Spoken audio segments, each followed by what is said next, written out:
ঈদ মোবারক। আসসালামু আলাইকুম। আমি ব্যারিস্টার এম কে হোসেন আজকে আপনাদের সঙ্গে থাকব আইন অধিকারের এই ঈদ স্পেশাল এপিসোডে, এবং আপনারা দেখতে পাবেন আরও দুইজন ভেরি ভেরি হাই প্রোফাইলের ব্যারিস্টার, সলিসিটর এবং অ্যাডভোকেট। আমার বাম দিকে আছেন আমাদের অত্যন্ত রেসপেক্টেড বড় ভাই, আমাদেরকে আমরা ওনাকে বলে থাকি বটগাছ। উনি আমাদেরকে ছায়ার মতো আগলে রাখেন এবং নলেজ এবং রিপুটেশনের দিক থেকে আমি বলবো অনলি অ্যান্ড ওয়ান, আমাদের ব্যারিস্টার আবু রেজা তুহিন ভাই। ঈদ মোবারক ভাই। ভালো আছি আলহামদুলিল্লাহ। ঈদ কেমন কাটলো আপনার? জি মোটামুটি ভালোই, পরিস্থিতিতে অনুযায়ী। ধন্যবাদ। এবং আমাদের এই অনুষ্ঠানে কিন্তু আরেকজন প্ল্যানার আছেন, এবং যাকে বলা হয়ে থাকে যে অনুষ্ঠান যার হাতে ধরে ওই তৈরি হয়েছিল, এবং যে কোনো প্ল্যানিং হলে আমি তখন বলি যে best human rights barrister Mohid Khan, তুমি প্ল্যানিংটা করে নিয়ে আসো। এবং আজকেরও কিন্তু এই অনুষ্ঠানের প্ল্যানিং সে করে নিয়ে এসেছে, এবং আজকে ঝলক হবে তার প্ল্যানিংয়ের। আপনারা শুধু দেখতে থাকেন। Only and one best human rights lawyer barrister Mohid Khan. ভাই আসসালামু আলাইকুম। কেমন আছেন আপনি? আলহামদুলিল্লাহ। দর্শকদের উদ্দেশ্যে ছোট করে বলছি, আমি কিন্তু ধুলা বলে একটা ডাস্ট, বাট ভাইয়ের সংস্পর্শে এসে উনি তো ডায়মন্ড, আমাকে একটু স্পর্শ করেছেন, আমি জ্বলে উঠেছি। প্ল্যানিং এবং যা যাকে আজকে আপনারা দেখতে পাবেন সব কিন্তু তার কাছ থেকে এসছে, আমি খেলে একটু সহায়তা করেছে। ভাই আপনার ঈদটা কেমন কাটলো আজকে? ধন্যবাদ ভাই। আপনার ঈদ কিভাবে কেটেছে? মহিদ খান, আমারও আলহামদুলিল্লাহ ভালোই কেটেছে, চমৎকার ঈদ কেটেছে আলহামদুলিল্লাহ। ধন্যবাদ। থ্যাংক ইউ ভাই এত সুন্দর করে উপস্থাপন করে দেওয়ার জন্য। এবং আমাদের সঙ্গে কিন্তু আরেকজন আছেন যে আপনারা স্ক্রিনে দেখতে পাচ্ছেন না, কিন্তু পিছন থেকে আমাদেরকে এই অনুষ্ঠানকে সুন্দর করার জন্য জি এবং টেকনিক্যাল জি যে কারিগরি যে সহায়তা করে থাকেন, ওনার নামটা যেন কি? Mashiur Rahman the great. মশিউর রহমান, আপনি আপনারটা জাদু মিয়া। মশিউর রহমান জাদু মিয়া আর মশিউর রহমান দি গ্রেট। জি, তাহলে আমরা শুধু মশিউর রহমানে রাখি। জি আচ্ছা, জি ঠিক আছে, তিনটে নাম হয়ে গেল। তবে ভাইয়া একটি কথা, আপনার পাশে যিনি বসে আছেন, আপনি বলেছেন যে দিকপাল এবং বটবৃক্ষ, সেই বটবৃক্ষের উপর দিয়ে যে ঈগল পাখি উড়ে যায় সেটা হচ্ছেন আপনি। আমি নিচে হয়তো বা রাস্তাঘাটে ঘুরে বেড়ানো, বলতে পারেন বক পাখি, এরকম বলতে পারেন। তো আমাদের আচ্ছা, যিনি আপনার পাশে যিনি বসে আছেন দিকপাল, উনি একমাত্র টুপি পরে বসে আছেন। তো আমাদের কি টুপি পরার শখ আসবে না? টুপি পরার রহস্য অবশ্যই ভাই। টুপি পরা পশ্চিম বাংলার বাঙালি মস্তানদের কালচারে বলে টুপি চড়াও। টুপি চড়াও মানে বুঝছো তো? আচ্ছা, ফিনিশ করে দাও। টুপি চড়াও। তাহলে আমরা একটু টুপি চড়াই নাকি? হ্যাঁ, টুপি চড়াই ভাই। ও দেখি ভাই একটা মিনিট, একটু হোল্ড করো, আমি একটু টুপি চড়াও দিলাম ভাইটা। ও নাইস, কি সুন্দর লাগছে। একটু টুপি চড়া দাও। ধন্যবাদ ভাইয়া। টুপি চড়াও। বিসমিল্লাহ। ও মাই গড, শাহরুখ খান। মোটেও না। এবং আমাদের কিন্তু আরেকটা নাম আছে, হচ্ছে যে আমাদের অমিতাভ বচ্চন জি, এবং আমাদের পাশে মাঝখানে বসে আছেন Hrithik Roshan, one and only. And আমি তো আমার ওয়াইফ শাহরুখ খান, আমার প্রিয়। এবং শাহরুখ খানের কিন্তু ঐশ্বরিয়া রায় আছে। হ্যাঁ, আমার ঐশ্বরিয়া রায় জানা আজকে খাবার কি এনেছে? ও আচ্ছা, আপনাদের উদ্দেশ্যে বলছি, ও ঈদের আগের দিন রাতে সে রান্নাবান্না করতে গিয়ে ডান হাতের উপরে একটু খুব ডিপ একটা কাট হয়ে যায়, যে সবসময় আমাদেরকে সে একটু পিঠা বানিয়ে দেওয়ার চেষ্টা করে। আজকে সে খুব কষ্ট পেয়েছে যে পিঠা বানিয়ে দিতে পারেনি, সেই কারণে সে এমএনএস থেকে যে স্পেশাল যে ফুডগুলি বানানো হয় একটা সুইট ট্রিট আমাদেরকে দেওয়ার চেষ্টা করছে। ভাইয়া আমি আপনাদেরকে এখানে একটু ক্লারিফাই করে নিই, সেটা হচ্ছে ঐশ্বরিয়া রায় আমরা যাকে বলে থাকি, সেটা হচ্ছে আমাদের রুমিনা খান, মিসেস রুমিনা খান। মিসেস রুমিনা খান। ইনি হচ্ছে আমাদের ব্যারিস্টার মহিদ খানের সহধর্মিণী, অত্যন্ত গুণবতী এবং আমাদেরকে খুব ভালো মনের মানুষ। এবং আমরা যখনই প্রোগ্রাম করি উনি ওনার রান্না খাবারগুলো পাঠান, এবং ভালোবেসে। আজকে কি আছে? আজকে কিন্তু ভাই সে রান্না বান্না করে পাঠাতে পারে, ওর হাতে ব্যথা ছিল ভাই, কিন্তু কি জন্য দেখলাম আমি এমএনএস থেকে সুইট ট্রিট নিয়ে এসে ভাই, সুইট ট্রিট নিয়ে আসা হয়েছে, এবং সেটা ফুল অফ সুইট। জি জি ভাই, জি। যেহেতু আমাদের এটা খুশির দিন, জি ঈদের দিন, ঈদের অনুষ্ঠান হচ্ছে, অতএব সেই অনুযায়ী আজকের আলহামদুলিল্লাহ খাবারটা এসেছে। থ্যাংক ইউ ভাই। আমি টুপিটা তো এখন কি আমরা কি দর্শকের কাছে ফিরে যাই আমাদের অরিজিনাল নামে? জি, এবং আগে টুপিটা আগে ফেরত দিই। টুপিটা আগে ফেরত দিয়ে দিই। ধন্যবাদ ভাই, টুপিটা একটু ফেরত দিয়ে দিই। টুপিটা একটু ফেরত দিয়ে দিই। হ্যাঁ, ধন্যবাদ। এই হলো। এখন আপনি সানগ্লাস খুলে ফেলতে বলতে পারেন, এবং এখন আমরা সানগ্লাস খুলতে যাব। জি হ্যাঁ। তো যাওয়ার আগে আমাদের অসংখ্য দর্শক যারা আজকে অনুষ্ঠান দেখছেন তাদের ঈদ মোবারক। জি ভাইয়া। ঈদুল আজহার যে স্যাক্রিফাইস, জি যেটা আমাদের ইসমাইল প্রফেট জি ইসমাইল আলাইহিস সালাম উনি আল্লাহর যে অর্ডার ওটা পালন করতে যেয়ে উনি ওনার নিজের ছেলেকে কুরবানি, ইব্রাহিম আলাইহিস সালাম, Sacrifice, জি। তো ওনার যে ছেলেকে তো আল্লাহর যে আদেশ সেটা পালন করতে যে উনি ওনার নিজের ছেলেকে কোরবানি দিতে চেয়েছিলেন, পরে সেটা অন্যভাবে চলে যায়। তো এই ব্যাপারে ভাইকে একটু বলবেন। আসলে জিনিসটা জি। যেটা হবে, আমরা কি চশমা খুলে নেবো? হ্যাঁ, চশমা খুলে ফেলি। কলার কি হ্যাঁ কলার ও, কলার নিয়ে নেই, কলার, হ্যাঁ কলার নিয়ে নেই। আমাদের অনুষ্ঠান প্রাণ। জি আসসালামু আলাইকুম ভাই, ঈদ মোবারক। আমরা ঈদের প্রোগ্রাম করছি, যদি ভাই ঈদ হয়ে গেছে 2 দিন আগে, তো ঈদের প্রোগ্রাম আমরা আজকে করছি। হ্যাঁ, আসসালামু আলাইকুম কলার, ঈদ মোবারক। যে আপনার কোশ্চেনটা করুন। Hello? হ্যাঁ, শুনতে পাচ্ছি, বলুন। Yes, I've got a question, brother. I'm just going to explain to me, yeah. If you had a criminal case and a case ongoing, yeah, and there's compensation involved, yeah, and example, if someone owes you a compensation of £20,000 and you're unhappy of the £20,000, yeah, you want more than £20,000, is it okay for you to request that more money, or you have to accept whatever they give you? কি কারণে আমি জানি না, আমি কিছু বুঝতে পারিনি। মুইতান আমি কিন্তু শুনতে পাইনি। আমি ভাই কিছু বুঝতে পারলেন? কিন্তু কেমন ভেঙে আমি জানি না আপনি কোথা থেকে বলছেন, কিংবা আপনি কি লাউড স্পিকারে আছেন? হ্যাঁ, উনি একটু থেমে থেমে আস্তে আস্তে কথা বলতে না, কথা আমরা শুনতে পাইনি, আপনার প্রশ্নটা বুঝতে পারিনি। আমরা যেটা Repeat, বলবো please. যে স্ক্রিনের উপরে যে নাম্বারটি দেখতে পাচ্ছেন সেই নাম্বারে আপনারা কল করতে পারেন। Asylum, immigration, lease, PPI, divorce সহ যে কোনো বিষয়ে একটু কাছে এসে আপনারা কথা কোশ্চেন বলতে করতে পারেন। লাউড স্পিকার নেবেন না, লাউড স্পিকারে অনেক সময় আপনাদের কথাগুলো আমরা শুনতে পাই না।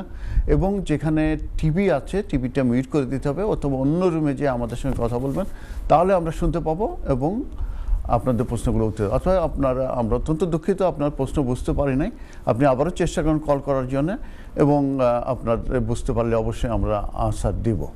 এখন আমরা চলে যাই যে ব্যারিস্টার মুহিত খান, জি ভাইয়া। আমরা আজকে মূলত স্মৃতির বাক্সে চলে যাব। জি ভাইয়া। কারণ আমরা ছোটবেলায় ঈদ করেছি বাংলাদেশে, জি ভাইয়া। তারপরে ইউনিভার্সিটি পড়ার সময় আমরা ঈদ করেছি, অবশ্যই। তারপরে একটা পর্যায়ে এসে আমরা ইউকেতে চলে এসেছি। জি। কল আসলে আমরা কল নেব। কলার আছে, হ্যালো কলার, আসসালামু আলাইকুম কলার। Hello? হ্যাঁ, এখন হ্যাঁ বলুন আপনার কোশ্চেনটা, কারণ ঈদ মোবারক। পাশে থেকে মনে হয় কথা শোনা যাচ্ছে, কিংবা টিভি বন্ধ করে দেন, অথবা পাশের রুমে গিয়ে কথা বলুন প্লিজ। টিভি মিউট না করলে আমরা শুনতে পাবো না, আপনি শুনতে পাবেন না। আপনিও শুনতে পাবেন না। আপনার টিভির যে কথা আমরা শুনতে পাচ্ছি। Hello? Assalamu alaikum? ওয়ালাইকুম আসসালাম, জি বলুন আপনার কোশ্চেনটা, জি বলুন। আমি কোয়েশন আপনারা ধন্যবাদ জানাই, ঈদ মোবারক। ঈদ মোবারক। ফরিদ চাচা, আসসালামু আলাইকুম, ঈদ মোবারক। বুঝি ফেলাইছি আমি আপনার মাত কথা, আপনার বয়স বুঝি ফেলাইছি আমার ফরিদ চাচা। ঈদ মোবারক ভাই আমাদের পক্ষ থেকে। আলহামদুলিল্লাহ। কেমন আছে আপনারা? সবাই ভালো আছে? আলহামদুলিল্লাহ, জি আপনাদের দোয়ায় আল্লাহ। প্রথমে আমার ভাই উত্তর দিন, আপনি কেমন আছেন? আলহামদুলিল্লাহ ভালো আছি, আপনি নিশ্চয়ই ভালো আছেন। আলহামদুলিল্লাহ ভালো আছি। এরপরে আপনি উত্তর নেন। আপনারা বাসা সবাই ভালো আছে? জি আলহামদুলিল্লাহ, সবাই আলহামদুলিল্লাহ। আপনার বাসার সবাই কেমন আছে ভাইয়া? আলহামদুলিল্লাহ সবাই ভালো আছে। আমরা দোয়া দিচ্ছি আপনাদেরকে, আল্লাহ পাক আপনার ফুল ফ্যামিলিকে আল্লাহ পাক রহমত দান করুন। ঈদের শুভেচ্ছা আল্লাহ পৌঁছে দিচ্ছি। থ্যাংক ইউ দাদা। দাদা আমার কোনো খবর আসছে না ইনশাআল্লাহ। আলহামদুলিল্লাহ, আসতে পরে জানিয়ে দেবো চাচা ইনশাআল্লাহ। আমি বুঝিনি কি বলেন। আপডেট ওই আমার কোনো খবর আসছে না দাদা না। আমি তো সবসময় জানিয়ে দিই, আমি রেগুলার কমিউনিকেশন থাকি। আপনি গত সপ্তাহে আমার অফিসে আসলেন ঈদের আগে, এখন পর্যন্ত কিছু আসেন, আসতে জানিয়ে দেবো আপনাকে ইনশাআল্লাহ। ডোন্ট ওয়ারি চাচা, you are under full control. আচ্ছা দাদা ভালো আছেন? জি ভালো আছে, জি দোয়া করেন আমাদের সবার জন্য। ধন্যবাদ ফরিদ ভাই আপনার কলের জন্য, এবং আপনি আপডেট জানতে চেয়েছিলেন রেগুলার আমাদের ফোন দেন। এবং ব্যারিস্টার মুহিত খান উনি বললেন যে কোনো খবর আসলে you are in good hands, এবং সে তার customer service very very prompt. তো কোনো কিছু আসলেই আপনাকে জানানো হবে, তার অবশ্যই সেক্রেটারি আছে, সেক্রেটারি আপনাকে ফোন দিয়ে জানিয়ে দেবে, তাই তো? আমার থেকে খুব প্রম্পট এবং খুব কাস্টমার সার্ভিস ফোকাসড আমার এম হাসান ভাই, তার থেকে প্রম্পট আমাদের দিকপাল। তো আজকে আমরা একটু নস্টালজিয়াতে চলে যাব এবং স্মৃতির বাক্সে চলে যাব। জি ভাই। ঈদ আমরা ইউকেতে করছি এবং এখানে আসার পরেও ঈদ আমাদের একসময় ঈদ কি জি। আমাদের কাছে ছিল না, জি ব্যস্ততার কারণে ইমিগ্রেশন সমস্যা, পড়াশুনো, পয়সার অভাব, অনেক স্ট্রাগল আমরা করেছি। আমরা তিনজনই স্টুডেন্ট ভিসা এসেছিলাম এবং তিনজনই আমরা ঢাকা ইউনিভার্সিটির ল ডিপার্টমেন্টের, এবং অনেক কিছুই আমাদের ইউকের কিংবা বাংলাদেশের লাইফস্টাইল কিংবা অভিজ্ঞতা সিমিলার। জি ভাইয়া। কলার আছে? জি কলা স্যার। কলার? Hello? জি, আসসালামু আলাইকুম, ঈদ মোবারক। Hello, can you please tell me this is about how to cancel our will? Will. Oh, will you want to know about will? Yeah, cancellation. Cancellation. Oh, cancellation of will. Okay. Speak slowly so that we can Yeah. understand. So your question is, you made a will, now you want to cancel that will. So I'm going to our senior lawyer, Barrister Abu Reja Twinbai, please. What you really need to do, if you make a will, you can revoke the will by making a subsequent will. So what will happen, your new will automatically cancel the old will. So you have to make a new will. I hope you understood the answer. So what he said, that you have to make another deed of will, which will be cancellation of your previous will. You revoke your earlier will. Revoke your earlier will. So very simple. So if you need any help, you can go to any solicitors and they will be able to help you. So আমরা চলে যাই যে আমরা আজকে আমাদের পর্বটা থাকবে nostalgia plus স্মৃতির বাক্সে যে সব স্মৃতি ছিল ছোটবেলা থেকে ঈদ করা বাবা মার সঙ্গে। আমরা জানি যে সবারই বাবা মা গত হয়েছেন, আমরা ওনাদেরকে মিস করি।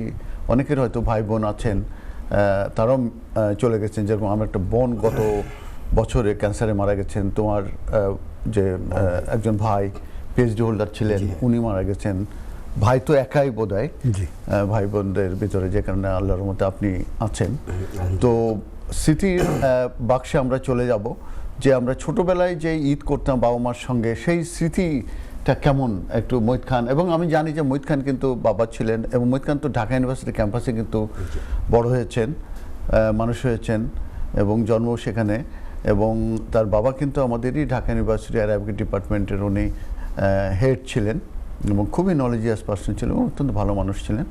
তো সেই বাবার সঙ্গে হাত ধরে যে ঈদগায় যাওয়া, সেই স্মৃতিগুলো, নতুন যে কাপড় সেটার যে আলাদা গন্ধ আমরা এবং বালিশের নিচে লুকিয়ে রাখা, সেই সব স্মৃতিগুলো, সেটি যদি একটু আমরা একটু ইয়ে করি, রিফ্রেশ করি। Thank you. ছোট করে যদি বলি ভাইয়া, হ্যাঁ, ঈদের আমেজ ছিল তো আমাদের গরু কিনতে যাওয়া নিয়ে। বাবা আমাদেরকে নিয়ে যেতেন, চার ভাইকে নিয়ে যেতেন।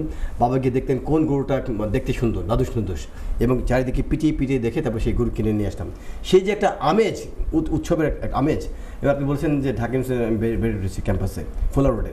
তো আমাদের আশেপাশে যারা অন্যান্য যে প্রফেসর ছিল, আমাদের কম্পিটিশন হতো যে কার গরুটা বড়, কে গরু এবং ছাগল কোরবানি দিচ্ছে, এই বিষয়টা। তো এরপরে ঈদের দিন বোধহয় কলারের নিয়ে নেবেন। হ্যালো কলার, আসসালামু আলাইকুম, ঈদ মোবারক। ঈদ মোবারক। ব্যারিস্টার সাহেব, প্রথমে আপনাকে অসংখ্য ধন্যবাদ। আপনাকে অসংখ্য ধন্যবাদ। আমরা কমিউনিটির সেবা দিয়ে যারা এবং চমৎকার আপনি প্রত্যেকটা বিষয়ে আপনার আপডেট দিন, এই সঙ্গে আপনার অসংখ্য ধন্যবাদ এবং আল্লাহ তাআলার দরবারে আল্লাহ নেক হায়াত দীর্ঘদিন আমাদের মাঝে বাঁচিয়ে রাখুক। আপনাকে নেক হায়াত দান করুন। আমি এখন এসাইলাম শিকার 16 বছর পরে ফাইট করিয়ে পাইছি 23 এপ্রিল। কংগ্রেচুলেশন। ফাইমো ব্ল্যাক লেটার ওর ফিঙ্গারপ্রিন্ট দিয়েছি করিডোর।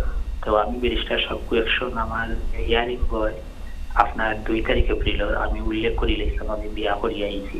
এতদিন এর আগে কত কোর্ট হয়েছে আমি উল্লেখ করছি না, বিকজ এমন কোনো প্রশ্ন আইছে না আমার সামনে। যখন আমার ফ্যামিলি না থাকে, আমার যেটা ইনকাম দেখানি লাগবে না, ফ্যামিলি রিউনিয়ন আমার একটু বিস্তারিত হইবা প্লিজ। ধন্যবাদ। আপনার কোশ্চেন যেটা আমরা বুঝতে পারলাম যে আপনি রিফিউজি স্ট্যাটাস গ্রান্টেড হয়েছে আপনার। এখন আপনি যখন আপনার দেশ ত্যাগ করার আগেই আপনি ম্যারিড ছিলেন, এখন আপনি ফ্যামিলি রিউনিয়নের মাধ্যমে যে পলিসিটা আছে সেটার মাধ্যমে আপনার ওয়াইফকে আনতে চান এবং সেক্ষেত্রে যে আপনার যে ফিনান্সিয়াল রিকোয়ারমেন্টসের অফ 29,000 যে ইয়ারলি স্যালারি, যে 6 মান্থ অ্যাটলিস্ট যে জব করতে হয়, সেটা আপনার জন্য অ্যাপ্লিকেবল হবে কিনা, এই জন্য আমি চলে যাচ্ছি আমাদের অত্যন্ত ওয়েল রিপুটেড একজন ব্যারিস্টার ব্যারিস্টার মুহিত খানের কাছে। আমি মনে হয় এই উত্তরটা দেওয়ার আগে আমি আমার বড় ভাইকে চলে যাচ্ছি, কারণ আমি তো আমার আরেকটা উত্তর দিব না, আমি সময় বেশি নিয়ে নেব। ভাই আপনি যে উত্তর দিলেন ভাই, না, যে ফ্যামিলি রিইউনিয়ন যে পলিসি ছিল সে পলিসি কিন্তু তারা উইথড্র করে নিয়ে গেছে, সাসপেন্ডেড আছে 5th of September থেকে। তো এখন যেটা হবে, এখন এটাকে তাহলে ইমিগ্রেশন রুল আন্ডার হবে। আর একটা জিনিস বোধহয় আমি যদি শুনতে ভুল না হয়ে থাকে, উনি কিন্তু বলতে চাচ্ছিলেন যে উনি ফ্যামিলির কথাটা নাকি ডিসক্লোজ করেন নাই, সামথিং এরকম বোধহয় না পরবর্তীতে ডিসক্লোজ করেছেন একটা সময় ওনার ছিল। ফলে এটা যারা ফ্যামিলি রিউনিয়ন পলিসি থাকলেও তারা এটাকে প্রি ফ্লাইট ফ্যামিলি হিসেবে তারা কাউন্ট করবে কিনা, that will have been an issue. But in any case তাকে ইমিগ্রেশনের রুলের আন্ডারে তাকে কোয়ালিফাই করে আনতে হবে, যদি না কোনো স্ট্রং হিউম্যান রাইটস ইস্যু না থেকে থাকে। এখানে দেখাতে হবে যে যদি তাকে ইমিগ্রেশনের রুলের বাইরে আনতে দিতে দেওয়ার জন্য সাফিসিয়েন্ট কম্প্যাশনেট কম্পেলিং রিজন আছে, সেক্ষেত্রে উনি হয়তো ইমিগ্রেশনের রুলের রিকোয়ারমেন্ট উনি হয়তো বাইপাস করে যেতে পারবেন। তো এর জন্য অবশ্যই ওনার ভালো পরামর্শের দরকার হবে, কীভাবে ওনার কী ধরনের ওনার রিজন আছে যে হোম অফিসকে তারা বলবে, বা যে কোনো কারণে তারা এই অ্যাপ্লিকেশন রিফিউজালে কোর্টে গেলে কোর্ট বলবে যে না, দেয়ার আর সাফিসিয়েন্ট রিজন যে আউটসাইড দ্য রুল এটা কনসিডার করা উচিত। না হলে তাকে রুলের আন্ডারে কনসিডার করে মেনটেন্যান্স এবং অন্যান্য রিকোয়ারমেন্টগুলো ফুলফিল করে আনতে হবে। খুব কুইক কোয়েশ্চেন ভাই, একটা আমার পক্ষ থেকে বলছি আপনাকে। ধন্যবাদ। তুমি কিছু বলবা? খুব কুইক একটা কোয়েশ্চেন। এখন ফাইন্যান্সিয়াল যে রিকোয়ারমেন্টসের কথা আপনি বললেন, আপনি সেক্ষেত্রে যদি রেফিউজি স্ট্যাটাস আন্ডার উনি হয়ে থাকেন, তাহলে তো ওনার আগের আইনের অধীনে কোনো রিকোয়ারমেন্টস ছিল না যে উনি 29,000 পাউন্ড ইনকাম করতে হবে। বাট নতুন আইনটি আসার পরে কোনো কি পরিবর্তন এসছে ইনকাম সংক্রান্ত বিষয়ে? না, এই মুহূর্তে কোনো পরিবর্তন আসলে। তবে যেটা হবে, ফ্যামিলি রিইউনিয়নটা আবার তারা কোনো না কোনোভাবে হয়তো রিইনস্টেট করবে, করলে সেখানে কোনো এক্সাম্পশন হবে কিনা আমরা জানি না। But right at this moment সোফার আই এম কনসার্ন তাদেরকে ওই ইমিগ্রেশন রুলে ধন্যবাদ। আমাদেরকে একটা কমার্শিয়াল ব্রেকে যেতে হচ্ছে, কমার্শিয়াল ব্রেকে থেকে এসে আমরা এই ব্যাপারে একটু আলোচনা করব। আপনারা আমাদের সঙ্গে থাকুন, আবারও দেখা হচ্ছে। আল্লাহ হাফিজ।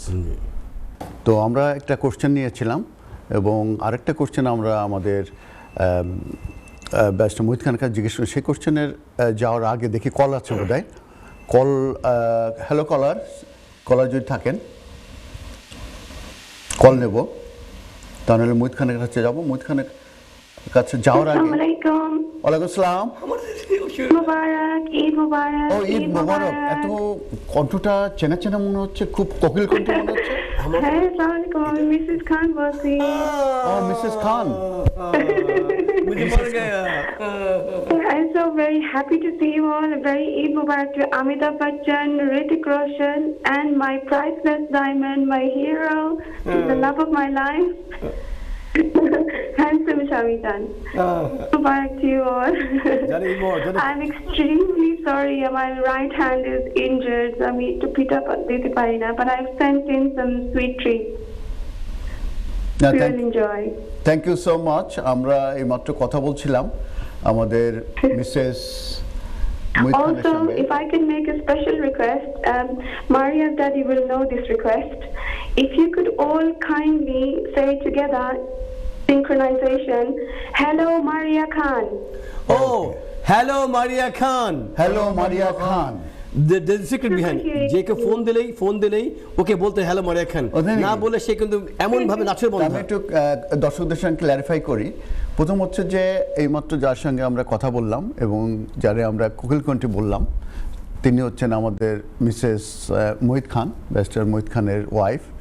অত্যন্ত গুণবতী এবং ভালো মনের মানুষ, এবং উনি সবসময় আমাদের অনুষ্ঠানে খাবার তৈরি করে পাঠান। এবং আজকে উনি স্পেশাল কিছু ডেজার্ট টাইপের খাবার পাঠিয়েছেন, সেগুলো আমরা ব্রেকের ভিতরে টেস্ট করলাম। এই জন্য ওনাকে অসংখ্য অসংখ্য ধন্যবাদ। এবং ওনার দুটা অ্যাঞ্জেল ডটার আছে, দুজনেরই।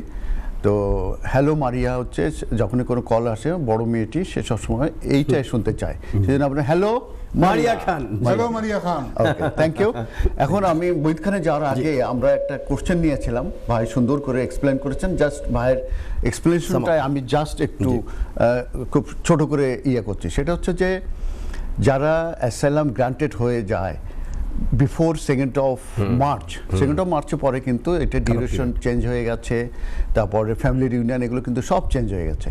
তো আগে যেটা ছিল যে যারা তাদের দেশ ত্যাগ করার আগে যদি তারা ম্যারিড থাকে এবং তাদের ডিপেন্ডেন্ট চিলড্রেন থাকে তাহলে কিন্তু তারা গ্রান্টেড হওয়ার পরে ফ্যামিলি রিউনিয়নের মাধ্যমে কিন্তু তারা আনতে পারতো, তাদের ফিনান্সিয়াল রিকোয়ারমেন্ট প্রয়োজন ছিল না। এই যে পলিসি যেটা ফ্যামিলি রিউনিয়ন পলিসি এটা কিন্তু সেপ্টেম্বর 11, 2025 থেকে এটা সাসপেন্ডেড হয়ে আছে, অতএব এই অ্যাপ্লিকেশন কিন্তু আর নেওয়া হচ্ছে না। অতএব সেই ক্ষেত্রে অপশন যেটা আছে আপনার জন্য সেটা হচ্ছে যে 29,000 যেটা অ্যাপেন্ডিক্স FM এর আন্ডারে আপনি ইনকাম দেখিয়ে 6 মান্থের ইনকাম দেখিয়ে আপনি অ্যাপ্লিকেশন করতে পারেন। আর কোনো কারণে যদি আপনি ফিনান্সিয়াল রিকোয়ারমেন্ট স্যাটিসফাই করতে না পারেন, যেটা ভাই বলেছিলেন right two private and family লাইফের বেসিসে, যেটা under 8 of the European convention on human rights এবং আউটসাইড ইমিগ্রেশন রাইট যেটা আছে কমপ্লিট কম্পিটিশন সার্ভিস, সেটা আপনি করতে পারেন, যেটা আপনাদেরকে 10 ইয়ার্স রুট টু সেটেলমেন্ট দিতে পারে।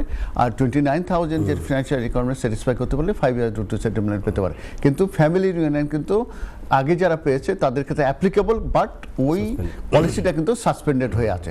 আশা করি আপনার প্রশ্নের উত্তর পেয়েছেন, আপনাকে ধন্যবাদ। এখন ব্যারিস্টার মুহিত খানের কাছে চলে যাবো, যে আজকে আমাদের থিমটা হচ্ছে যে স্মৃতির বাক্স এবং নস্টালজিয়া। তো ছোটবেলায় গরুর ব্যাপারে বলেছিলেন, তারপরে কন্টিনিউ করেন। যাওয়ার আগে ভাইয়া মন্ত্রমুগ্ধ বলে একটা কথা আছে ভাইয়া, আপনি আমার মনের ভিতরে প্রশ্ন আপনার উত্তরটি এত সুন্দর করে দিয়েছেন, আমি না আমাদের দিকপাল উনি মন্ত্রমুগ্ধ উত্তর শুনছিলেন। এই হচ্ছে আপনার পাণ্ডিত্য, মাশাআল্লাহ। বাট একটু নিচে নো, আলহামদুলিল্লাহ, আমার দর্শকরা বুঝে ফেলেছেন। এখন আপনার প্রশ্ন উত্তর চলে যাচ্ছে আমার পুরনো দিনের যে স্মৃতিচারণ। তো ঈদের জামাতে মানে কোরবানি দেওয়ার আগে আমরা জামাত আদায় করতাম। তো বাবা আমাদেরকে 4 ভাইকে একসাথে নিয়ে নামাজে যেতেন, ওই ঢাকা ইউনিভার্সিটি সেন্ট্রাল মস্ক, সেখানে যেতেন। তো আমরা কিন্তু গাড়িতে যেতাম না, আমরা হেঁটে যেতাম। তো বাবা বলতেন যে পায়ে হেঁটে গেলে লাব্বাইক আল্লাহুম্মা লাব্বাইক, এই যে যতবার আপনি পড়বেন পায়ে হেঁটে হেঁটে যতবার যাবেন ততবার রহমত হবে। ইভেন আমরা কোনো রিক্সাও নিতাম না ওখানে যাওয়ার সময়। এই যে একটা আমেজ, সেই আমেজটাকে আমি এখনও বুকের ভিতরে ধারণ করে আছে। এবং আমি আমার বাবার দেয়া সে দীক্ষা ফলো করে সকালে বাসা থেকে যাওয়ার আগে মারিয়া খানকে, সোফিয়া খানকে আমি কোলাকুলি করে যাই, পায়ে দিয়ে সালাম করার শেখাই। আপনার ওয়াইফ মানে ডেজার্ট তৈরি করে, সেটা একটু পায়েস, তারপর সেমাই খেয়ে তারপর আমি নামাজের উদ্দেশ্যে রওনা দিই। লাব্বাইক আল্লাহুম্মা লাব্বাইক এটা বলে বলে ঘুমিয়ে আছে শিশুর পিতা সব শিশুর অন্তরে। তো ওই স্মৃতিচারণ করেই মানে আমি আমার দিনটা পালন করেছি। ভাইয়া আপনার ঈদ কেমন কেটেছে? আপনি আমারও চমৎকার কেটেছে, এবং তো ওয়েদারটা তো এবার ভালোই। এবং আপনার বাবাকে যদি কানেক্ট করে কিছু বলেন, আমরা জানি আপনার বাবা খুব বিখ্যাত বাংলাদেশের যশোর অঞ্চলের একজন আইনজীবী ছিলেন, এবং সেই বিখ্যাত বংশের আপনি সেই বংশের রক্ত ধারণ করে প্রভাবিত করছেন ইংল্যান্ডের বুকে। আপনি যদি বলেন বাবার সাথে স্মৃতিকে। ব্যারিস্টার মুহিত খান আমাকে নস্টালজিয়াতে নিয়ে গেল, আমি খুবই ইমোশনাল হয়ে যাচ্ছি। কারণ হচ্ছে যে বাবা মা চলে গেছেন, এবং বাবা মা কি জিনিস যাদের আছে তারা এক ধরনের উপলব্ধি করে, যাদের নাই তারা আরেকটু অন্যভাবে তারা ফিলিংসটা তাদের কাজ করে। তো এক্ষেত্রে 96-এ বাবা মারা গেছেন স্ট্রোক করে, 2013-এ আমার মা মারা গেছেন হার্ট অ্যাটাকে। তো এখনও এটা আসলে ভিতরে সবসময় আছে, আর ওই স্মৃতিগুলো কিন্তু নিয়েই কিন্তু বেঁচে আছি। বাবার সাথে, তো বাবার সঙ্গে সকালবেলা উঠেই সিমাই খেয়ে বাবার সঙ্গে চলে যেতাম। ঈদগাহ ময়দান আসছেন যশোরে, এবং আমাদের ভাইও বলবেন আমাদের কমন কিন্তু ঈদগাহ ময়দান, ভাইও যশোরে, আমি যশোরে, আর হচ্ছে ঢাকার ছেলে। তো ওই ঈদগাতে যে আমরা নামাজ পড়তে যেতাম, তা আমাদের রিক্সা নিতে হতো, একটু দূরে ছিল। তো নামাজ পড়ার পরে আগের রাত্রে যে নতুন কাপড় এগুলো বালিশের নিচে রাখা, তার যে একটা ঘ্রাণ, এইটা নিয়ে আলাদা বেশ পাওয়ার পর থেকে এটি একটা ড্রিম কাজ করে। সেকেন্ড হচ্ছে ওই দিনকে সকালবেলা উঠেই মায়ের হাতের সিমাই খেয়েই গোসল টোসল করে বাবার সঙ্গে হাত ধরে চলে যেতাম। নামাজ পড়ে আসার পরেই সেলামি পর্ব শেষ হতো, এবং কিছু ক্যাশও পাওয়া যেত।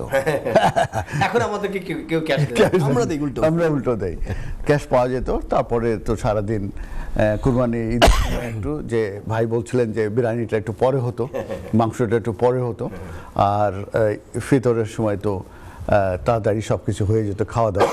এরপরে বন্ধু বান্ধবের যাওয়া, আত্মীয় স্বজনের বাসায় যাওয়া, তারা আসতো। এইভাবে দিনটা যে এত মজার কাটতো এই মজাটা এখনো কিন্তু চোখ বন্ধ করলে সব কিছু চোখের সামনে ভেসে ওঠে এবং ইমোশনাল হয়ে যায়। এবং আমি এখানকার ঈদের আমি আমার গার্ডেন করি, আমি গার্ডেনে বসে আমি 1 ঘন্টা বসেছিলাম এবং এই রিউন্ড করেছিলাম। সুবহানাল্লাহ। পিছনের যত স্মৃতি, ঈদের স্মৃতিগুলো, সেগুলো সব মানে ভেসে আসছিল। আজকের অনুষ্ঠান থেকে আমি একটা জিনিস এই হচ্ছে আমার আমি নস্টালজিয়া। এইভাবে আমি এটা করব, আমি আপনার কাছ থেকে একটা ধার নিলাম আজকের অনুষ্ঠানে, যে প্রত্যেকটা ঈদের আগে হয়তো 1 ঘন্টা না বাচ্চাদের কাছে ব্যস্ত থাকতে হয়, হয়তো বা 10-15 মিনিট চোখটা বন্ধ করে আমি নিজেকে নিয়ে যাব অতীত স্মৃতিচারণ করার জন্য। থ্যাংক ইউ ভাইয়া। Thank you. তো এই ছিল আমার গার্ডেনে বসে আমি সেই রিউন্ড করলাম সেই সব স্মৃতি, যেগুলো আমি কিছুটা বলার চেষ্টা করলাম। ধন্যবাদ ব্যারিস্টার মহিদ খান। আমার হার্টটা এখন আমাদের পক্ষ থেকে আমরা দোয়া দিয়ে দিচ্ছি আপনার বাবাকে, আপনার মাকে, যে বোন ইন্তেকাল করেন তাকে জান্নাতের সর্বোচ্চ স্তর জান্নাতুল ফেরদৌস আল্লাহ পাক পৌঁছে দেন। Thank you. তো একই প্রশ্ন মনে হয় আমাদের অবশ্যই গভীর আগ্রহে অপেক্ষা করছি আমরা। উনি কি বলেন? ভাইও যশোরের এবং উনি এক ছেলে ছিলেন, আরও আদের ছেলে ছিলেন এবং ভাইও কিন্তু অত্যন্ত এটাকে ভালো আল্লাহর ঘরে দোলাল, আল্লাহর ঘরে দোলা, অত্যন্ত ভালো ফ্যামিলির ব্যাকগ্রাউন্ড এবং ওনার মামারও খুবই ভালো ফ্যামিলির, সবাই চেনে এক নামে ডাকে। তো তো যে কারণে ভাইয়ের স্মৃতির সঙ্গে আমার অনেক কিছু মেলার কথা ঈদগাহ এখন ভাইয়ের কি স্মৃতি? তো ভাইয়া আপনি কিছু বলেন। বাবাকে কেন্দ্র করে আপনার বাবাকে একটু মনে রাখতে হবে যে আমি তো আমার একমাত্র সন্তান ছিলাম। আমি আমার বাবা আব্বার সাথে আমি অত্যন্ত ক্লোজ ছিলাম। সাধারণত বিভিন্ন পরিবারে যেমন পিতার সাথে সন্তানের একটা দূরত্ব থাকে, তারা মায়ের মাধ্যমেই বাবাকে অ্যাপ্রোচ করে। আমার কাছে এটা ছিল উল্টো, আমি বাবার মাধ্যমেই মাকে অ্যাপ্রোচ করা। অর্থাৎ বাবা ছিল সবসময় আমার কাছে, লোকে বলে না যে ছেলেটা মা নেওটা হয়েছে, আমি কিন্তু ছিলাম বাপ নেওটা, মানে বাবাই ছিলেন আমার সব কিছু, আমার দুনিয়া। তো যাই হোক আর কি, তো আমার সাথে আমার মায়ের সম্পর্কটা একটুটা টানা পড়ে, মা একটু শাসন করতেন, বাবা কোনদিন শাসন করতেন না। এই জন্য মা আমার কাছে একটা ভীতির, অনেক সময় একটা ভীতির একটা সিম্বল ছিলেন, বাবা কিন্তু ছিলেন না।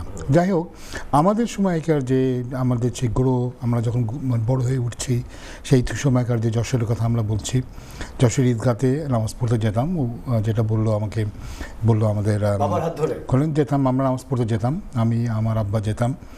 আর যেহেতু বাসাতে সবসময় কিছু অতিরিক্ত লোকজন থাকতো, আত্মীয় স্বজন থাকতো, মানে আমার চাচাদের কেউ বা হয়তো কেউ না কেউ থাকতো, আর লোকজনও ছিল, আমাদের ব্যবসাটা দেখাশোনা করার লোক ছিল, তা আমরা এরকম যেতাম। তো কুরবানির ঈদের এক ধরনের ব্যবস্থা, আর ঈদের একটা ব্যবস্থা। কুরবানি ঈদে তো অবশ্যই আমাদের গরু ছাগল দুটি কুরবানি করা হতো। আর আমাদের যশোরে যে ধরনের বাড়ি ছিল সবারই, মানে অধিকাংশ লোকের পুরনো যারা বাড়ি, সামনে একটা বাগান, পিছনে একটা বাগান থাকতো, তো পিছনের বাগানেই সবসময় গরু রাখার, মানে গরু ছাগল রাখার জায়গার কোনো অভাব হতো না, পাশে পিছনে রান্নাবান্না হতো। তো যেটা হতো, মানে আমার ঈদের স্মৃতিগুলো একটা হচ্ছে বাবা মা কেন্দ্রিক, একটা মা কেন্দ্রিক। আমার বাবা মারা গেছেন 1987 সালের 8ই জুন।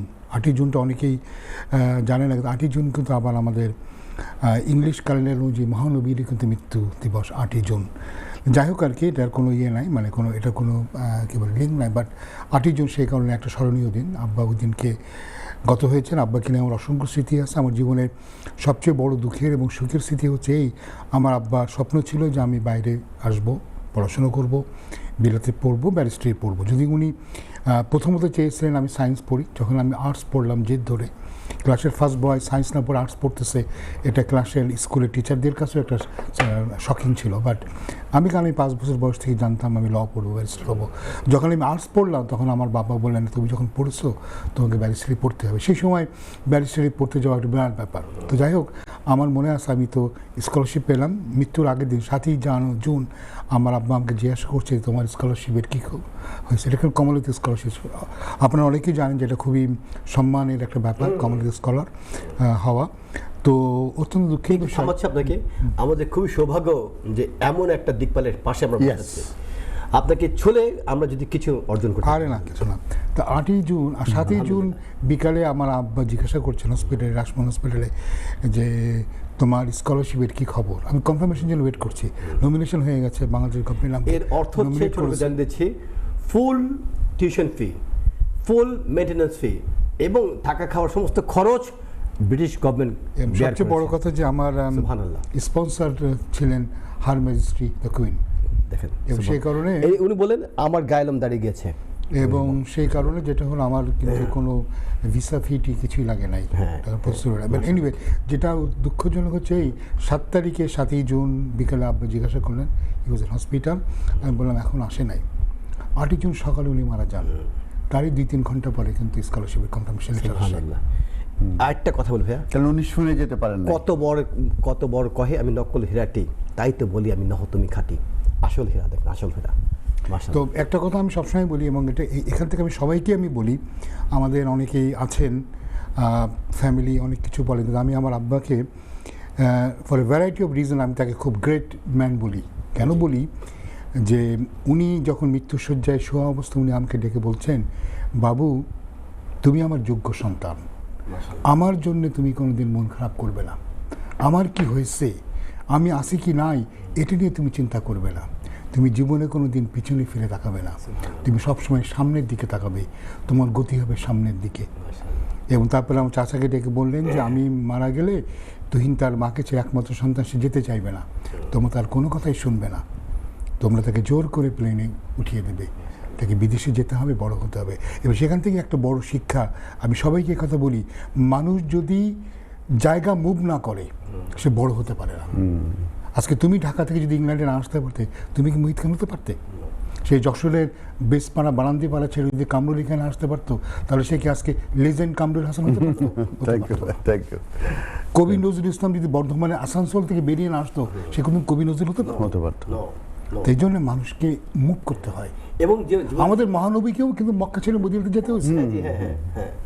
ভালো না, থ্যাংক ইউ এত চমৎকার বলার জন্য। তো ধন্যবাদ।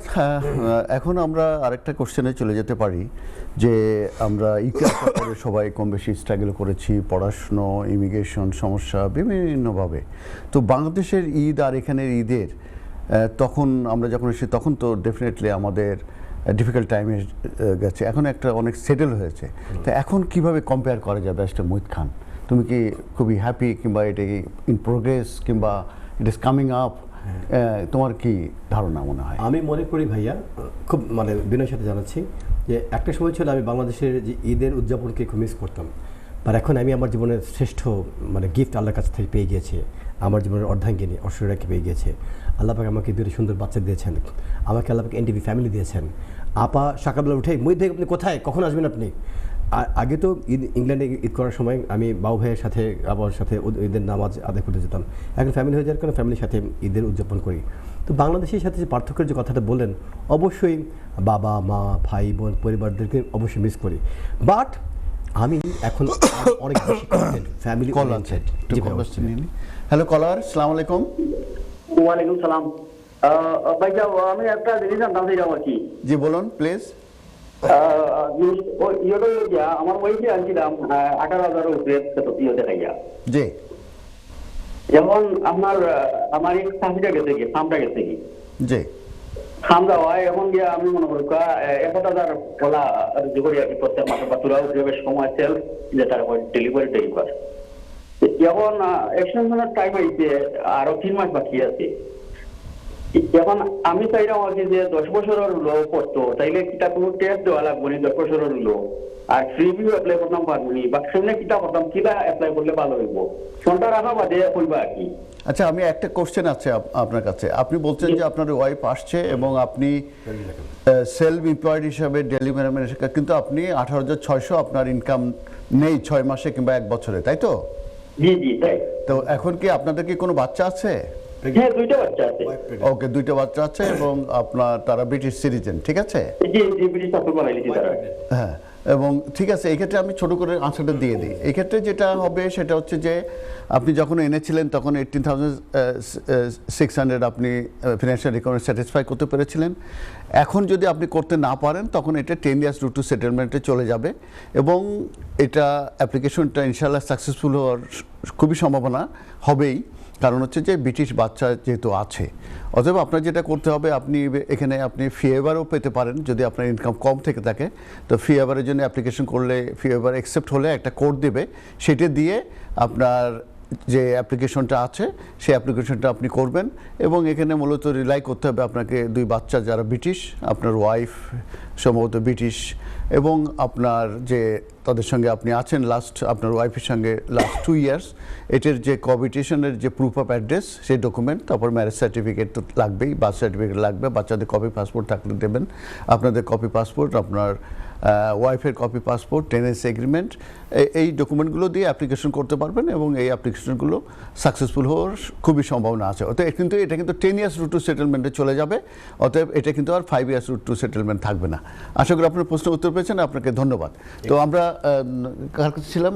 মুহিত খানের কাছে। হ্যাঁ, মানে অনুভূতিটা কিরকম? হ্যাঁ, তো এখন ইভেন আপনার ঐশ্বর্যায় আসার আগে কিন্তু আমার অনুভূতি ছিল অন্য ধরনের, বাংলাদেশকে খুব অনুভূতি করতাম, খুব মিস করতাম ভাইয়া। বাট এখন যদি ফ্যামিলির ভিতরে ঈদ, সব জায়গাতেই ফ্যামিলি, আলহামদুলিল্লাহ সেই কষ্টের জায়গাটা একটু লাঘব হয়েছে ভাইয়া। তো আপনার ভাইয়া আপনার পার্থক্যটা কি? পার্থক্য প্রথমে যখন এলাম 26 বছর আগে, তখন আসলে ঈদের সেই আমেজটা, ঈদ আছে কিছু এরকম এত দৌড়ের উপরে, পড়াশুনো, এদিকে নিজস্ব ইনকাম, এদিকে বিভিন্ন রকমের সমস্যার কারণে তখন ঈদটা আর মাথায় ছিল না।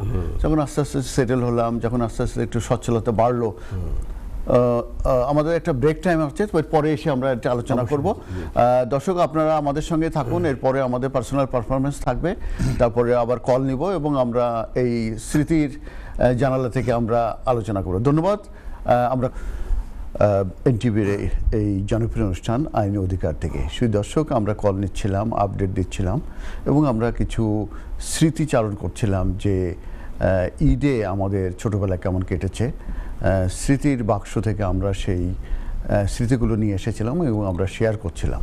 তো আমাকে ব্যারিস্টার মুহিত খান বলেছিল যে ইউকের ঈদ আর বাংলাদেশের ঈদের ভিতরে কেমন পার্থক্য এবং এই মুহূর্তে আমি যে ঈদটা গেল কেমন কেটেছে। তো সেক্ষেত্রে আমি যেটা বলেছিলাম যে প্রথমে আসার পরে আমরা খুবই স্ট্রাগল করেছি, আমাদের ইমিগ্রেশন প্রবলেম, ফিনান্সিয়াল প্রবলেম এবং অত্যন্ত স্ট্রাগল করে আমরা মূলত এই পর্যন্ত এসেছে। আল্লাহর রহমত ছিল বলে হয়তো বা এসেছি, তা নাহলে এটা ভেরি ভেরি ডিফিকাল্ট ছিল আমি মনে করি। তারপরেও আলহামদুলিল্লাহ আল্লাহর কাছে আমরা খুবই কৃতজ্ঞ যে এবং আমাদের বাংলাদেশের কমিউনিটি সহ, রেস্টুরেন্ট কমিউনিটি সহ তারা কিন্তু আমাদেরকে অনেক হেল্প করেছে।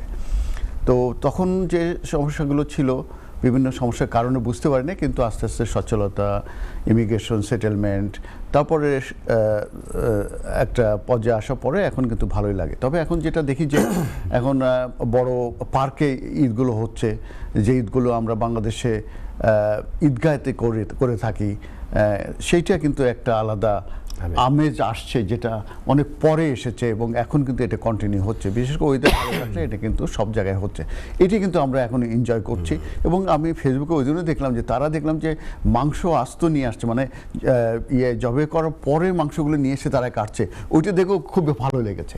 তো এখনকার ঈদটা আসলে আমরা এটা এনজয় করছি যারা আমরা আগে এসেছি, কিন্তু এই মুহূর্তে যারা স্টুডেন্ট হিসাবে এসেছে, যারা কেয়ার ওয়ার্কার এসেছে কিংবা অন্য মাইগ্রেন্ট হিসাবে এসেছে, তারা কিন্তু ভীষণ ভীষণ সাফারিং করছে এবং তাদের জন্য আমরা দোয়া করি তারা যেন এটা ওভারকাম করে এবং ভবিষ্যতে তারা সেটেল হয়, তাহলে পরে তাদের ঈদটা আরও ইজি হবে এবং হয়তো বাংলাদেশের মতো এনজয় করতে পারবে।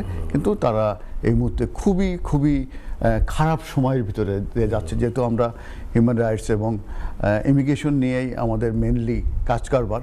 তো তাদের যেসব কাহিনী, গল্প যেগুলো শুনি, এগুলো শুনে খুবই খারাপ লাগে।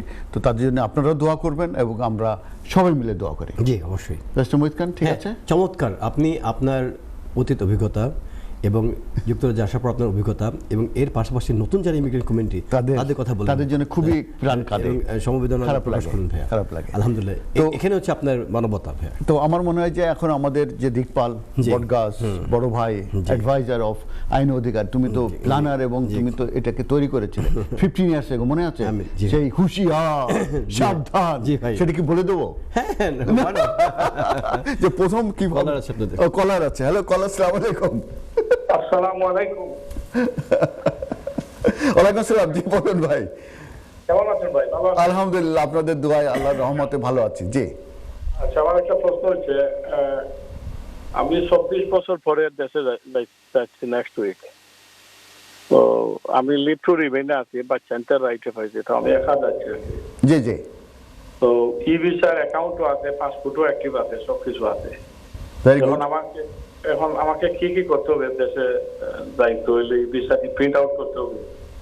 আমি ছোট্ট করে উত্তরটা দিয়ে দিই। অবশ্যই, হ্যাঁ, আপনি জানেন। সেটা হচ্ছে যে আপনার পাসপোর্টটা এটা আপডেটেড থাকতে হবে, যে পাসপোর্ট নিয়ে যাবেন সেটা ই ভিসায় থাকতে হবে, নাম্বার 1। আপনি শেয়ার কোডটা নিয়ে প্রিন্ট আউট নিতে পারেন এবং ই ভিসাটা প্রিন্ট আউট করে নিয়ে যেতে পারবেন, ঠিক আছে? এইটা হচ্ছে। আর রিসেন্টলি আপনি একটু ফ্রিকোয়েন্টলি আপনি অ্যাকাউন্টে ঢুকবেন, যে অ্যাকাউন্টটা ঠিক আছে সব কিছু, এই হচ্ছে আপনার কাজ, তেমন কিছুই না। অনেক সময় কিন্তু অ্যাকাউন্টে রেসপন্স আরেকটু হ্যাঁ করে না। ওকে। মুহিত খান আরেকটু টিপস দিয়ে দাও। ভাই যাচ্ছেন 24 বছর পরে। হ্যাঁ, কিন্তু চমৎকার করে বলেছেন, যেহেতু আপনি দীর্ঘ সময় বাংলাদেশে যাওয়া আসা করেননি, আপনি আসার পথে যেহেতু নতুন আইন চেঞ্জ হয়ে এসছে, আগে বায়োমেট্রিক কার্ড থেকে দেখালে হয়ে যেত। এখন যদি সামহাও আপনার ই ভিসাটা যদি কাজ না করে, এই কারণে এটাকে অ্যাভয়েড করার জন্য ভাই খুব সুন্দর করে বলে দিয়েছেন, প্রিন্ট আউট নিয়ে নেবেন। ই ভিসা প্রিন্ট আউট, শেয়ার করে প্রিন্ট আউট, এবং আপনার যে পারমিশন এসে হোম অফিসের কাছ থেকে সেটা প্রিন্ট আউট, সবগুলো ডকুমেন্টস একসাথে নিয়ে দেশে যাবেন। এবং বেশি দিন দেশে থাকবেন না, কেননা আইন খুব কড়াকড়ি হচ্ছে। 1 মাস 1.5 মাস, যদিও আইন পারমিশন দেয় বলতে 3 মাস, তাই না? 180 days। বাট আপনি 1 মাস 1.5 মাসের বেশি থাকবেন না, যাতে করে আপনার ভিসাটা ক্ষতিগ্রস্ত না হয়। এটুকুই আমার। ভাই একটু টিপস দেবেন। ভাই 24 বছর পরে যাচ্ছেন, বললেন আপনার সেরকম কোনো চিন্তার কোনো কারণ নাই। আমাদের অভিজ্ঞতা অনুযায়ী আপনাকে সমস্যা কেউ করলে ওই সাইডেই করবে, এই সাইডে করবে না, এটা মনে রাখবেন। ওখানে হ্যারাসমেন্ট করার জন্য অনেকেই বসে থাকবে, তো হ্যারাসমেন্ট হলে ওখানে হবে, এখানে হবে না। ধন্যবাদ। কলার যদি থাকে তাহলে আমরা পার্সোনাল পারফরমেন্সে চলে যাব। যে হ্যালো কলার, আসসালামু আলাইকুম। লাইনটা কেটে গেছিল। আরেকটা প্রশ্ন আছে আমার। জি বলুন প্লিজ। আরেকটা প্রশ্ন হচ্ছে, যদিও হবে না, হয় না, ধরেন যদি কোনো কারণে না করে, ধরেন পাসপোর্ট মানে আসার সময় চুরি হয়ে গেল বা মানে হয় না, আমি জানি, এরপরেও জানা রাখা ভালো আছে। এই মুহূর্তে কি করা? Don't do this. পাসপোর্ট বুকের সাথে বেঁধে রাখবেন, কেননা ওই দিন হাসি খেয়ে ফেলছে। যদি হারায় যায়, অনেক সময় তো হাই কেন হারাবে? আমরা এত বছর ট্রাভেল করি, আমাদের তো পাসপোর্ট আপনি হারিয়েছে না, এমন ভাবে পাসপোর্ট মেনটেন করে যাতে না হারায়। আর আপনি পাসপোর্টের অনেকগুলো ফটোকপি করে আপনি আগে যদি হারিয়ে ফেলবেন, কেন? Why don't take that risk. Yes, ধন্যবাদ আপনাকে। এমনি স্ক্যান করে অনেকগুলো ফটোকপি রাখবেন আপনার ইমেলেও, আপনি কেননা রেখে দিলেও আপনার কোনো ফায়দা হবে না, কারণ নতুন পাসপোর্ট কিন্তু আপনাকে আবার করতে হবে, এটা ডিফিকাল্টি হয়ে যাবে, আপনি আসতে পারবেন না। আপনি বি ভেরি কেয়ারফুল। তারপর একটু বলে দিই, আপনি যেটা জানতে চাচ্ছেন, যদি আপনার পাসপোর্ট যদি লস্ট হয়ে যায়, আপনার কিন্তু লস্ট পাসপোর্ট, একটা নতুন পাসপোর্ট আপনাকে নিতে হবে বাংলাদেশ পাসপোর্ট অফিস থেকে। নেওয়ার পরে যেটা করতে পারেন, আপনার অ্যাকাউন্টে যে ওইটা আপডেট করতে হবে। আর উনি তো অলরেডি বাংলাদেশে গেছেন পুরনো পাসপোর্টে, যখন নতুন ফিরে আসবেন, সিস্টেম কিন্তু এখন ডেভেলপ হয়নি, এখন ম্যাচিউর হয়নি। যখন ফিরে আসবেন, আপনার পুরনো পাসপোর্ট দিয়ে ফিরে আসতে হবে। নতুন পাসপোর্ট দিয়ে রি-এন্ট্রি করতে গেলেই আপনাকে আটকে ফেলবে। একটু কেয়ারফুলি থাকবেন যাতে এই ধরনের ভিকটিম না হয়। জানার জন্য অবশ্যই আমি আপনাকে অ্যাওয়ার্ডস দিলাম ভাইয়া, এটা হচ্ছে যাওয়ার আগে আপনি কিভাবে বুঝলেন যে আপনি পাসপোর্ট এই কারণে পজিটিভ। আলহামদুলিল্লাহ। হ্যাঁ, ব্যারিস্টার মুহিত খান বলছে যে পজিটিভ, আমি আপনার জীবন রক্ষা করার জন্য এটা সমস্যা হবে না, কোনো সমস্যা হবে না। ধন্যবাদ কলার। তো আমরা মূলত সবাই মনে করে যে আমরা আইনের সব কঠিন ভাষা বলি, কঠিন কথা বলি, আইনের কঠিন এগুলো মাথার ভিতরে থাকে। তো আমাদের কি আবেগ, ভালোবাসা, প্রেম কিংবা কবিতা, গান, এগুলো কি আমরা ভালোবাসি কিনা? এগুলো আমরা অবশ্যই ভালোবাসি। ব্যারিস্টার মুহিত খান সম্পর্কে বলতে গেলে আলালুদ্দোলালের যে তার যে ইউটিউব খুললে আপনি দেখবেন যে আলালুদ্দোলাল, এমকিউ হাসান এবং মুহিত খানের যে ডুয়েট গান, সেটা সুপার ডুপার হিট। তারপরে মন শুধু এবং মন শুধু মন ছুঁয়েছে, যেটা আমরা গাই। আর আমাদের যে বটগাছ, আমাদের ব্যারিস্টার আবু রেজা তুহিন ভাই, উনি কিন্তু ছোটবেলার থেকে হারমোনিয়াম দিয়ে গান গাওয়া মানুষ, এবং মজার ব্যাপার, ওনার সেই গানগুলো কিন্তু উনি মেমোরিতে আছে। উনি কিন্তু দেখা ছাড়াই উনি কিন্তু সেই গানগুলো করতেন, এবং সেটা নজরুলগীতি বলেন, রবীন্দ্রসঙ্গীত বলেন, ফোক গান বলেন, আধুনিক গান বলেন, হোয়াট নট, কোনটা পারেন না আমাকে বলেন। আমি জানি যে আপনি বলতে পারবেন না যে কোনটা পারি না, সবই উনি পারেন। হ্যাঁ, মাশাআল্লাহ, ঠিক না? তো এই পারফরমেন্সগুলো আপনারা দেখেন, তো যে আমাদেরও প্রেম আছে, আমাদেরও ভালোবাসা আছে, আমরাও যে কবিতা পড়তে ভালোবাসি, আমরাও যে গান গাইতে ভালোবাসি, এবং আমরা বিভিন্ন অনুষ্ঠানে যেও কিন্তু আমরা এগুলো চেষ্টা করি। তো এখন আমরা এই পর্বে চলে যাচ্ছি। তো আমাদের যে বললাম যে আলালুদ্দোলালের যেই আজম খানকে বিট দেওয়ার কাছাকাছি আর কি, গুরুর কাছাকাছি। এখানে কিন্তু একটু তো বলে রাখা জি ভাই, একটু যেটা কিছু বলা বলেন। উচিত যে জি। আমাদের বাংলা সাহিত্যের অনেক বড় বড় সাহিত্যিক বা কবি কিন্তু আইনজীবী ছিলেন, ব্যারিস্টার ছিলেন। Yes. প্রথমই আমি আমাদের যশোরের অত্যন্ত কৃতি পুরুষ মাইকেল মধুসূদন, ইয়েস ইয়েস, মাইকেল মধুসূদন রেজিন থেকে ব্যারিস্টারি পাশ করা ব্যারিস্টার ছিলেন যে। তারপর অনেকেই হয়তো আমরা তার ছোট গল্প পড়েছি, প্রভাত কুমার মুখোপাধ্যায়, ফুলের মূল্য, আদরিণী, ব্যারিস্টার ছিলেন। এবং আরেকজন বোধহয় খুব সম্ভবত রজনীকান্ত সেন বা এলেন একজন কিন্তু ব্যারিস্টার ছিলেন। তো এটা ল পাশ করলেই যে করতে পারে, বলছে লদের তো যারা লয়ারদেরকে তো অনেক কিছু জানতে হয়। হ্যাঁ, তোমাদের যেমন আমার মনে আছে যশোরে ওকালতি করার সময় একজন সিনিয়র আইনজীবী বলেছিলেন যে তুমি যদি মুচির লাইফ কীভাবে চলে, মুচির লাইফ যদি তুমি না জানো, তুমি মুচিকে তুমি জেরা করবে কিভাবে? তুমি কি মুচিকে বলবে আজকে তুমি কালকে কি দিয়ে ডিনার করেছিলে, তুমি কি পিজা খেয়েছিলে নাকি পাস্তা খেয়েছিলে, কি জিজ্ঞাসা করবে তুমি মুচির জীবন যদি তুমি না জানো? এনিওয়ে, একটা কথা তোমার বলছি, কাছে। হ্যাঁ ছোট তুমি করে। কেন বলো, মানে আমি বুঝতে পারছি যে তোমার আইনজীবী চোখে বলে- মুখে কিন্তু হ্যাঁ। সেই রোমান্স চলে না আসছে। না রোমান্স আগে একটু ইচ্ছে করলে সবাই যে করতে পারে তা কিন্তু না ভাইয়া। যার রূপ আছে সে প্রকাশ করবে, সে দেখাবেই। যার গুণ আছে প্রকাশ করবেই। যার হৃদয়ে ভালোবাসা আছে, যে ভালোবাসতে জানে সে ভালোবাসবেই। সব ধরনের আইনজীবী যে ভালোবাসতে পারবে, সব ধরনের আইনজীবী প্রকাশ করতে পারবে তা কিন্তু নয়। সার্টিফিকেটধারী অনেক আইনজীবী রয়েছে আমাদের মাঝখানে, বাট শ্রেষ্ঠত্বের সর্বোচ্চ স্থানে কারা? যারা মানুষকে মন থেকে ভালোবাসে, ক্লায়েন্টদেরকে মন থেকে ভালোবাসে। এবং এই যে দুজন দিকপালের পাশে যে আমি ছোট করে এই যে একটা ভালোবাসা, ভাই একটু বলেছেন আমরা যে বলতে পারি, গাইতে পারি, কবিতা আবৃত্তি করতে পারি, সেই আবেগটা থাকতে হবে। তো আবেগটা না থাকলে আপনার এগুলো আসবে না। মাইকেল মধুসূদন দত্তের ভিতরে সেই আবেগটা ছিল, যে তৈরি করেছেন। আপনার ভিতরে সেই আবেগটা আছে, আপনার ভিতরে সেই আবেগটা আছে। আপনাদের দেখা দেখি একটু ছুঁয়ে ছুঁয়ে আমি আবেগটা ধারণার চেষ্টা করছি। আমার তো মনে হয় যে ছুঁয়ে তুমি আমাদেরকে ছাড়িয়ে গেছো। ইয়েস। তো যাই হোক, যে লয়ার কিংবা যারা ব্যারিস্টার কিংবা সলিসিটার, তারা শুধু লিডারই না, জি। তারা শুধু প্রাইম মিনিস্টার হতে পারে না, প্রেসিডেন্ট হতে পারে না, তারা যে কবি হতে পারে জি। সেটাই আমরা আজকে প্রমাণ করব। চেষ্টা এবং করবো। আমরা সেটা শুরু করে দিই আমাদের only and one best human rights lawyer barrister Mohit Khan. Thank you, ভাইয়া। প্লিজ, আমি- mic stage yours. Thank you. আমি তার আগে কন্ট্রোল রুমের দায়িত্ব নিয়ে যারা আছেন তাদেরকে রিকোয়েস্ট করছি একটু কাইন্ডলি ইকো সাউন্ডটা দিয়ে দেওয়ার জন্য। আমি বেশিক্ষণ সময় নেব না, 1 মিনিট অথবা 30 সেকেন্ডের ভিতরে শেষ করে ফেলার চেষ্টা করব। এটি হচ্ছে আমাদের বাংলাদেশের বিদ্রোহী কবি কাজী নজরুল ইসলামের আজ সৃষ্টি সুখের উল্লাসে কবিতাটি। আজ সৃষ্টি সুখের উল্লাসে মোর মুখ হাসে, মোর চোখ হাসে, মোর টক বগিয়ে খুন হাসে, আজ সৃষ্টি সুখের উল্লাসে।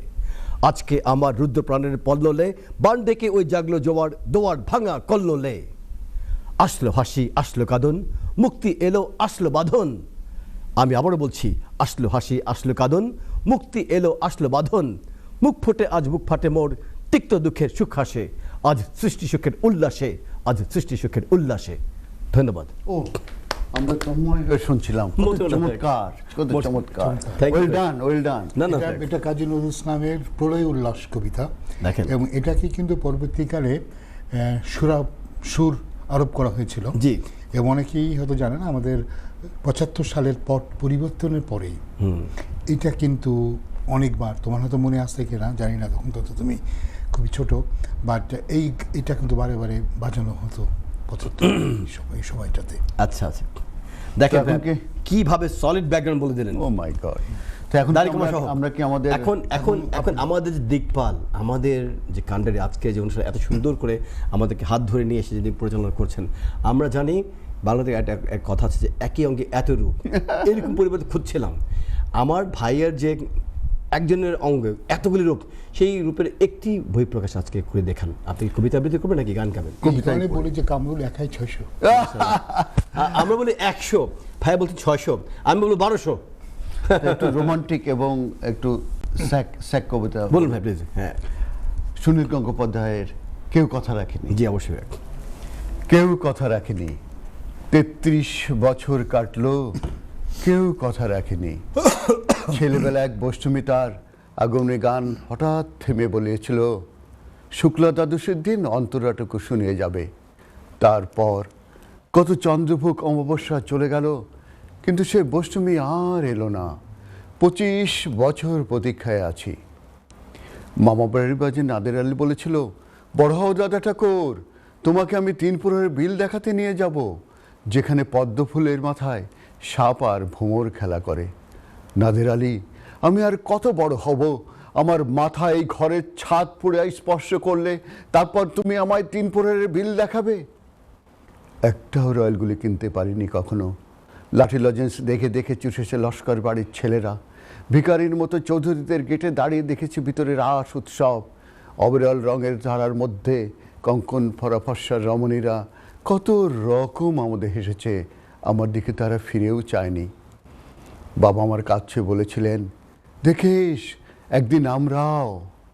বাবা এখন অন্ধ, আমাদের দেখা হয়নি কিছুই। সেই রয়্যালগুলি, সেই লাঠি লজেন্স, সেই রাস উৎসব কেউ আমায় ফিরিয়ে দেবে না। বুকের মধ্যে সুগন্ধি রুমাল রেখে বরুণা বলেছিল, যেদিন আমায় সত্যিকারের ভালোবাসবে সেদিন আমার বুকে এরকম আতরের গন্ধ হবে।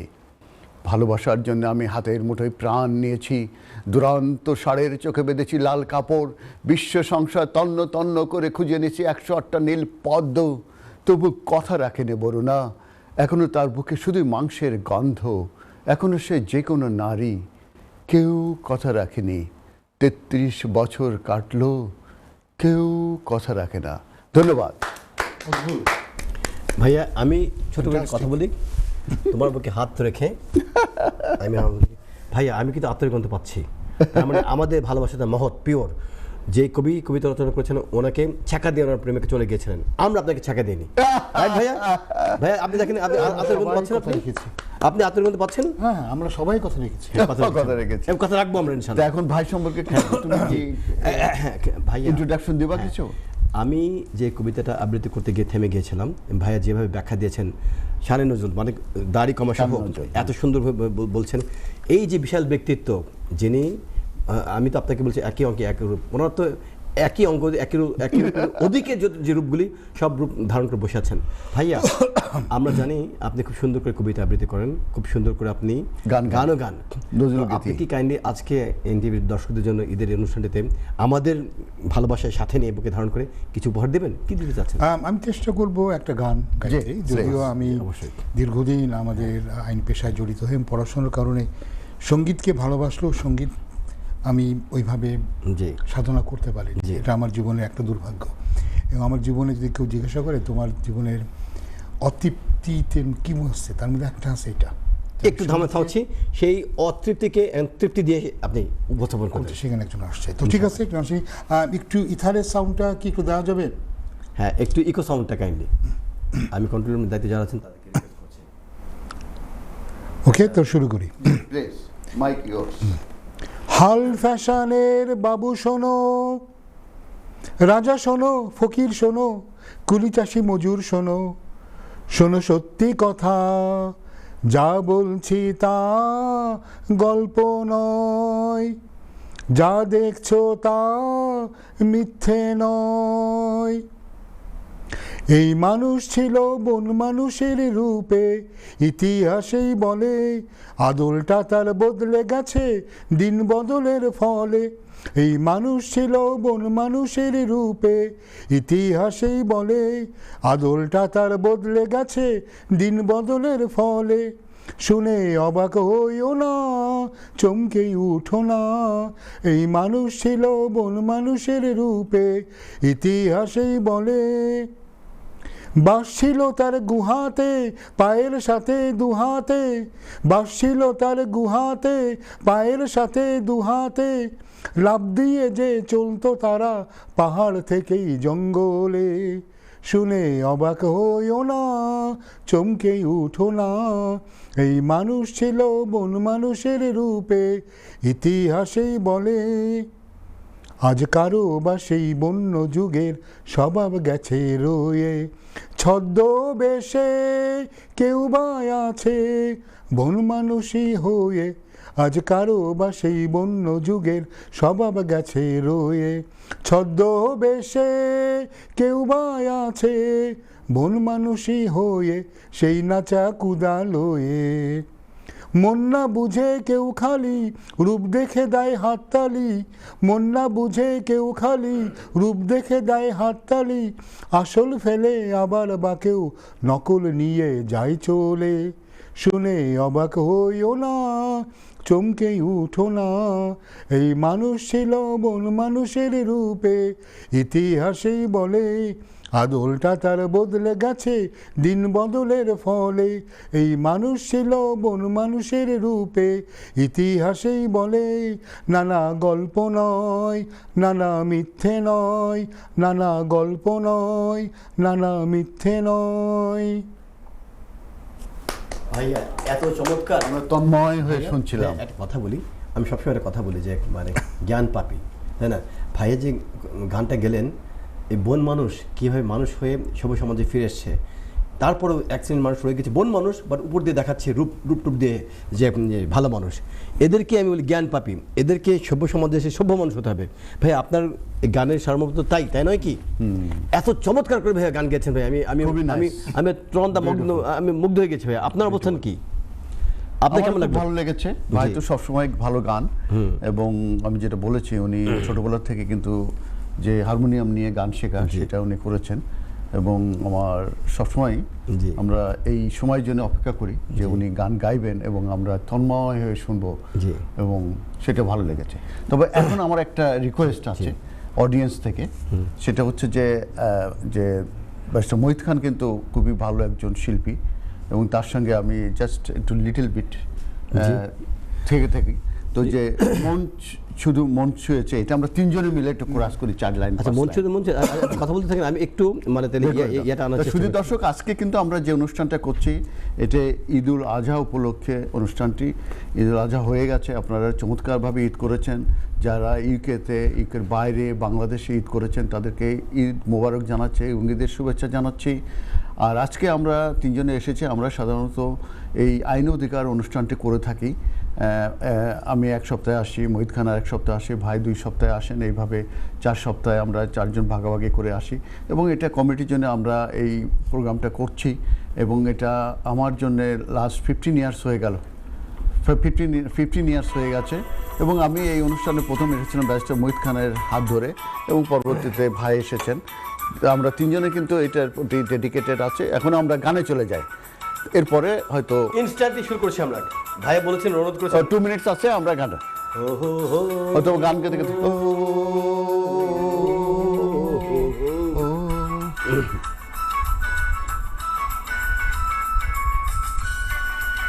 আমি বলে দিচ্ছি, আমাদের কোনো আগে ট্রেনিং ছিল না, মাত্র লাইভ ভাইয়া রিকোয়েস্ট করেছেন, সেইভাবে চেষ্টা করেছেন। মন শুধু মন ছুঁয়েছে, ও সে তো মুখ খুলেনি, সুর শুধু সুর তুলেছে, ও ভাষা তো দেয়নি, মন শুধু মন ছুঁয়েছে, মন শুধু মন, ও হো হো ও হো হো।